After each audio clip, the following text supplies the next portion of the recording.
इस वीडियो में हम पढ़ने वाले हैं डेंगू एंड चिकनगुनिया। और इस वीडियो में जो मैं आपको पढ़ाने वाला हूं उससे बाहर पढ़ने की आपको कोई भी जरूरत नहीं है, ठीक है। और मैं गारंटी देता हूं कि इस वीडियो में हम जिस तरीके से पढ़ेंगे, जैसे पढ़ेंगे, आपको बाद में याद करने की जरूरत नहीं पड़ेगी। मैं गारंटी से इस वीडियो के साथ साथ में आपको सारी चीजें यहां से याद करा के ही भेजूंगा, ठीक है। तो स्टार्ट करते हैं डेंगू एंड चिकनगुनिया। देखो, अब यहां पर मैं थोड़ा सा अलग मेथड अपनाने वाला हूं, है ना। जनरली हम क्या करते हैं, पहले डेंगू पढ़ लेते हैं फिर चिकनगुनिया, पर मैं थोड़ा सा अलग मेथड यहां पे लगाने वाला हूं। क्यों? क्योंकि देखो, डेंगू और चिकनगुनिया में है ना बहुत सारी सिमिलैरिटीज हैं, बहुत सारी सिमिलैरिटीज हैं। तो उन सिमिलैरिटीज का फायदा उठाते हुए हम पढ़ेंगे, ठीक है। देखो, मान लेते हैं ये मेरा पड़ोसी है, ये मेरा पड़ोसी है जो कि बहुत नाराज लग रहा है। क्यों? क्योंकि भाई इसको बीमारी है, और बीमारी हम लाल रंग से यहां डिनोट कर देते हैं। इसको बीमारी है, इसको डेंगू हो सकता है या फिर चिकनगुनिया भी इसको हो सकता है, ठीक है। अब यहां पे मैं हूं, मैं बहुत खुश दिखाई दे रहा हूं क्योंकि मैं बहुत हेल्दी हूं, मेरे को कोई भी बीमारी नहीं है, ठीक है। अब हुआ क्या, एक मच्छर आया भी, और इस मच्छर ने, और ये मच्छर कौन सा मच्छर है, ये मैडम मच्छर है। मैडम मच्छर क्यों? क्योंकि ये एक फीमेल मच्छर है, फीमेल मॉस्किटो है।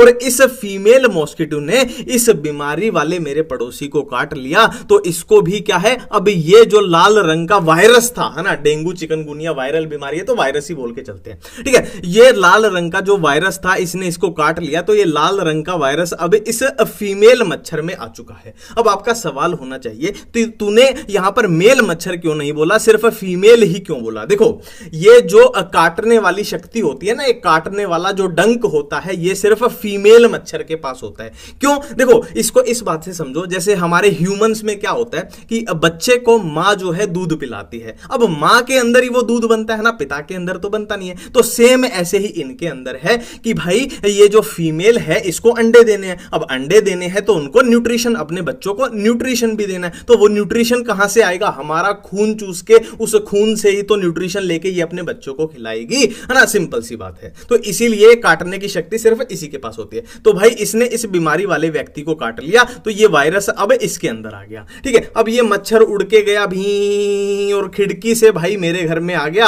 और अब इसने मेरे को काट लिया। तो ये वायरस जो इसके अंदर था, अब ये मेरे अंदर भी आ चुका है। तो इस बंदे को डेंगू या चिकनगुनिया कुछ भी हो सकता है, वो था। अब इस मच्छर ने क्या है, उसको, है ना, कैरियर का काम किया, उसको ट्रांसमिट कर दिया, और मेरे को भी अब डेंगू या चिकनगुनिया हो गया, है ना। तो यहां पर अपने को समझ में आ गया कि ये बीमारी फैलती कैसे है। अब देखो, दो अंग्रेजी के शब्द आएंगे, एक होगा कॉजेटिव एजेंट, एक होगा वेक्टर, ठीक है। अब देखो, कॉजेटिव एजेंट क्या होता है, यहां देखने से ही पता लग रहा है कि इस बीमारी का कॉजेटिव एजेंट क्या है। ये लाल रंग का वायरस, ये लाल रंग का वायरस इस बीमारी का कॉजेटिव एजेंट है। दूसरा वर्ड होगा वेक्टर, वो क्या होता है, जो इस बीमारी को फैला रहा है, कि ये बीमारी इसके पास थी, तो इस वेक्टर ने क्या किया, ये बीमारी यहां से लेके आया और इसने वेक्टर का काम किया और ये मेरे तक यहां पे पहुंचा दी। तो मच्छर यहां पे वेक्टर का काम कर रहा है। तो इन्हीं चीजों को एक बार लिखे हुआ अच्छे से देख लेते हैं। अपने को बेसिक जानकारी यहां पर मिल चुकी है, अब थोड़ा और अच्छे से समझ लेते हैं, ठीक है। ये बात याद रखना, हम डेंगू और चिकनगुनिया को अभी साथ में ही लेके चल रहे हैं, इनको हमने अलग अलग अभी नहीं देखा है, ठीक है। तो पॉजिटिव एजेंट डेंगू की बात कर लो या फिर चिकनगुनिया की बात कर लो, क्या होगा, एक वायरस होगा। और वो वायरस कौन सी फैमिली का होगा, अरबो वायरस फैमिली का होगा, चाहे डेंगू की बात करो चाहे चिकनगुनिया की बात करो, ठीक है। फर्क कहां आएगा, डेंगू के अंदर जो वायरस का नाम होता है वो होता है फ्लेवी राइबो वायरस। अब यहां पर फ्लेवी क्या है, इसका जीनस है, राइबो क्या है, आरएनए है ना। आरएनए क्या होती है, राइबो न्यूक्लिक एसिड, तो राइबो आरएनए है और वायरस मतलब वायरस। मतलब अपने को यहां पर एक क्वेश्चन और बन गया कि डेंगू का वायरस जो होता है वो आरएनए वायरस होता है, नाम क्या होता है, फ्लेवी राइबो वायरस, और फैमिली तो दोनों ही क्या है, अरबो वायरस फैमिली है। चिकनगुनिया की बात करें तो इसका सेम ऐसे ही नाम हो जाएगा, चिकनगुनिया कौन कोस करेगा, चिकनगुनिया वायरस है। ये भी एक आरएनए वायरस है, ठीक है। ये भी आरएनए वायरस है, ये भी आरएनए वायरस है, और दोनों की फैमिली क्या है, अरबो वायरस फैमिली है। डेंगू हो गया, चिकनगुनिया हो गया, ठीक है। तो ये तो बात हो गई कॉजेटिव एजेंट की। अब हम बात कर लेते हैं वेक्टर दोनों में क्या होगा। तो वेक्टर दोनों में क्या था भाई, अपना वो मैडम मच्छर थी ना, फीमेल मच्छर थी, तो फीमेल एडीज इजिप्टी ये उस मच्छर का नाम है। दोनों की ही बात कर लो, डेंगू चिकनगुनिया दोनों में क्या होता है,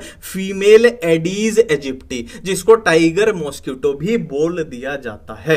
ठीक है, अभी तक बिल्कुल हम है ना दोनों को साथ में लेके चल रहे हैं, हम अलग अलग करके अभी उनको नहीं पढ़ रहे हैं। ठीक है, अब एक वर्ड आता है इनक्यूबेशन पीरियड। ये क्या होता है ना, यहां जो लिखा हुआ है ना उसको मत देखा करो, मैं जो बोल रहा हूं उसको सुना करो। देखो इनक्यूबेशन पीरियड क्या होता है, मान लीजिए इस मच्छर ने मेरे को आज यहां पर काट लिया है ना, आज काट लिया। अब आज से 2 दिन बाद या फिर 4 दिन बाद या फिर 5 दिन बाद पहली बार जब मेरे को सिम्टम आने लगेंगे, मान लो वो सिम्टम बुखार है, फीवर है, तो पहली बार मेरे को जब फीवर होगा मान लो 5 दिन बाद, तो उसी को बोलते हैं इनक्यूबेशन पीरियड। कि जब इन्फेक्शन हुआ और जब पहला सिम्टम दिखाई दिया, वो डिफरेंस जो हो गया वो टाइम पीरियड, उसी को बोलते हैं इनक्यूबेशन पीरियड। डेंगू की बात करें तो ये 4 से 10 दिन का समय होता है, चिकनगुनिया की बात करें तो 3 से 6 दिन का ये यहां पर समय होता है।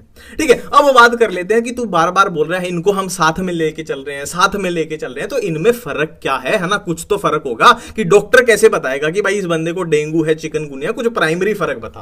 तो देखो आपने सुना भी होगा कि जिसको डेंगू हो जाता है, आपने सुना भी होगा कि उसके प्लेटलेट कम हो जाते हैं ना, आपने सुना भी होगा अपने पड़ोसी के रिश्तेदारी में जिसको डेंगू हो जाता है उसके प्लेटलेट जो है बहुत कम हो जाते हैं। तो ये इसका है ना हम प्राइमरी तरीके से बता सकते हैं कि भाई इसके प्लेटलेट चेक कर लो, इसके कम हुए तो इसको डेंगू है। ठीक है, और चिकनगुनिया कैसे बताएंगे, देखो इसके नाम में आ रहा है चिकन। चिकन क्यों नाम पड़ा है इसका, चिकन मतलब मुर्गा। अब ये मुर्गा या मुर्गी कुछ भी लगा लो, अब इसमें इतना खतरनाक बॉडी पेन होता है, जॉइंट पेन होता है कि बंदा जो है वो सीधा भी नहीं रह पाता, वो है ना ऐसे मुर्गे की तरह मुड़ जाता है, ट्विस्टेड उसकी बॉडी हो जाती है। ठीक है, तो ये फर्क है डेंगू और चिकनगुनिया में। इसमें हम प्लेटलेट देख लेंगे और इसमें देख लेंगे बॉडी भाई चिकन की जैसे मुड़ी हुई है, तो इसको चिकनगुनिया है। ठीक है, तो अभी तक हम दोनों की साथ में बातें कर रहे थे, अब क्या है हम बारी बारी से बात करेंगे। अभी कुछ देर के लिए, अगले कुछ मिनट के लिए आप चिकनगुनिया को बिल्कुल भूल जाइए, अब सिर्फ हम डेंगू की बात कर रहे हैं। ठीक है, डेंगू का दूसरा नाम क्या होता है, ब्रेक बोन फीवर, है ना। ब्रेक बोन फीवर क्यों होता है, ब्रेक मतलब तोड़ना, बोन मतलब हड्डी, मतलब जिसको डेंगू हो जाता है उसको इतना दर्द होता है बॉडी में कि उसको लगता है किसी ने उसकी हड्डियां तोड़ दी हैं, तो इसीलिए उसको ब्रेक बोन फीवर बोल दिया जाता है। अब देखो डेंगू जो होता है वो 2 टाइप का होता है ना। अब देखो ये जो लिखा हुआ है ना, ये बिल्कुल भी मत पढ़ा करो आप पहले से, है ना। जैसे जैसे मैं बोल रहा हूं साथ में चलना है, जहां ये पेंसिल चलेगी साथ में चलना है। डेंगू जो होता है वो 2 टाइप का होता है, एक क्लासिकल डेंगू और एक होता है हीमोरेजिक डेंगू। इसका नाम में आ रहा है हीमो, मतलब हीमोग्लोबिन, मतलब भाई ब्लड के रिलेटेड है, इतनी बात अपने को पता चल गई। ठीक है, अब इनमें फर्क क्या होता है, देखो मान लीजिए मच्छर ने मेरे को यहां पर काट लिया और मेरे को भाई है ना 2-4 दिन में सिम्टम आने लग गए, मेरे को है ना डेंगू हो गया, कि बुखार आने लग गया, मेरे को मसल पेन होने लग गया, सब कुछ सारे सिम्टम आने लग गए। मैंने जाके टेस्ट कराया, भाई डेंगू पॉजिटिव आ गया मेरे को। ठीक है, तो उसको बोल देंगे क्लासिकल डेंगू, कि भाई सिम्टम आने लग गया, मेरी प्लेटलेट भी कम होने लग गया, सब कुछ होने लग गया।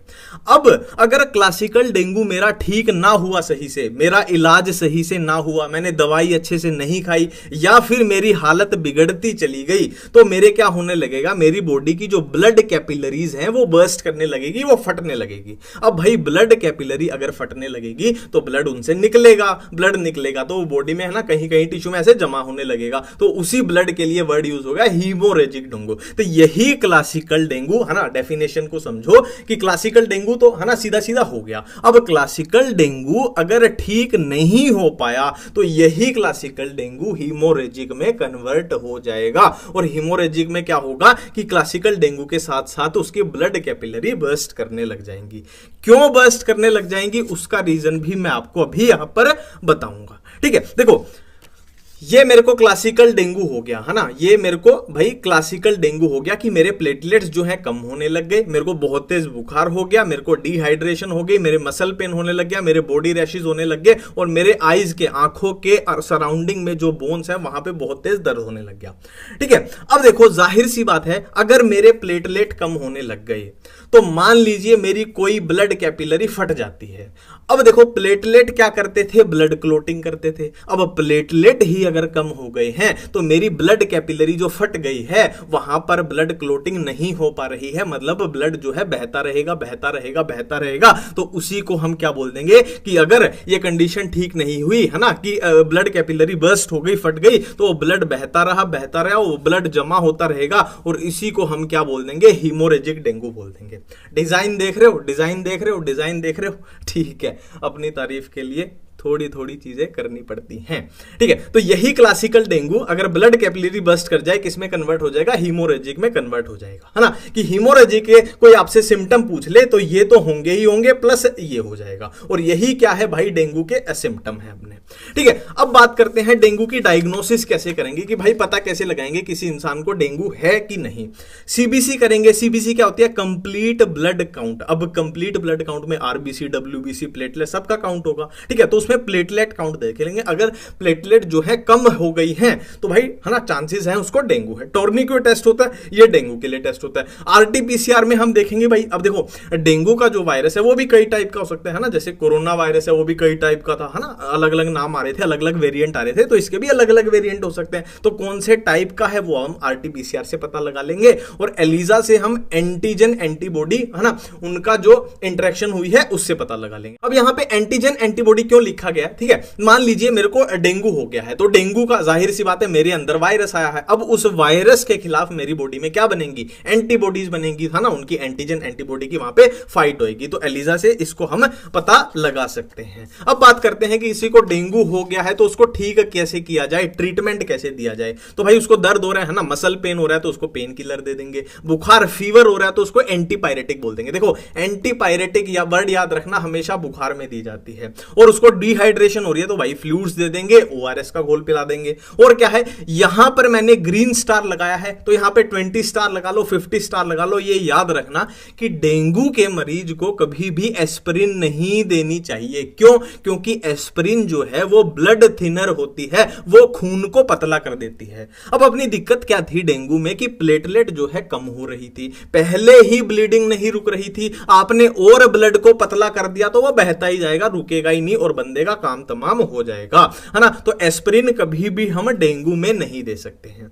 तो ये तो बात हो गई भाई डेंगू की। अब हम डेंगू के बाद बात करने वाले हैं किसकी, चिकनगुनिया की बात करने वाले हैं। चिकनगुनिया के सिम्टम्स की बात करें तो इसमें हाई फीवर, है ना, डेंगू की तरह तेज बुखार होएगा। इसमें उसमें क्या था, मसल पेन हम पढ़ते हैं, इसमें जॉइंट पेन याद रखना कि इतना तगड़ा जॉइंट पेन होता है कि बंदा, है ना, ऐसे मुड़ जाता है, ट्विस्ट हो जाता है, मुर्गे जैसा बन जाता है, इसीलिए उसको चिकनगुनिया बोल दिया गया। हेडेक, सिर में दर्द होएगा। उसमें कहां पे दर्द था, कि आंखों के अराउंड जो बोन्स होती है वहां पे डेंगू में दर्द था, इसमें भाई सिर में दर्द हो रहा है। डिहाइड्रेशन डेंगू में भी थी, यहां पे भी है। रैशेस भाई डेंगू में भी थे, यहां पे भी है। डायग्नोसिस की बात करें, डायग्नोसिस की बात करें तो यहां पे याद रखना सिर्फ आरटीपीसीआर और एलिजा याद रखना, ठीक है। ट्रीटमेंट की बात करें तो चिकनगुनिया में भी सेम ही ट्रीटमेंट देंगे कि भाई देखो यहां पर क्या था, हाई फीवर हो रहा था तो एंटीपायरेटिक दे देंगे, वही डेंगू वाला चल रहा है कि, और जॉइंट पेन हो रहा था तो उसके लिए पेन किलर दे देंगे, है ना। सिर में दर्द, वही पेन किलर हो गया। डिहाइड्रेशन हो रही थी, वही अपने डेंगू की तरह फ्लूइड दे देंगे, ओआरएस दे देंगे।